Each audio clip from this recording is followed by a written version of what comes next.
সালাতা আন মাওয়াকিতিহা। নবী বলেন, আমার পর তোমাদের ধর্মীয় দায়িত্বশীল হবে এমন মানুষরা যারা সুন্নতকে মিটায়া দিবে। যারা কি মিটায়া দিবে? সুন্নত। আপনাদের সামনে এরকম এরকম মানুষ বসে, সামনে লাখ লাখ মানুষ বসে, এই লোক হাজার হাজার লাখ লাখ মানুষের সামনে বৈশা সুন্নত মিটায়া দিচ্ছে এবং তাকে আপনারা দ্বীনের নেতা মনে করতেছেন।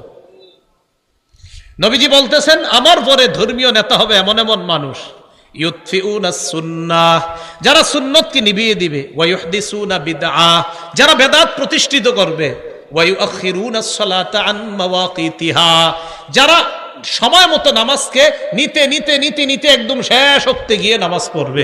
আসরের নামাজ কোনো মতে সূর্য ডুবার সময় গিয়ে আল্লাহু আকবার 4টা ঠোকর দিবে, এরকম করবে। আব্দুল্লাহ ইবনে মাসউদ রাদিয়াল্লাহু তাআলা আনহু বললেন, হুজুর কাইফা বি ইন আদরাকতুহুম, এই জাতীয় বেদাতি যদি পাই কি করব? এখন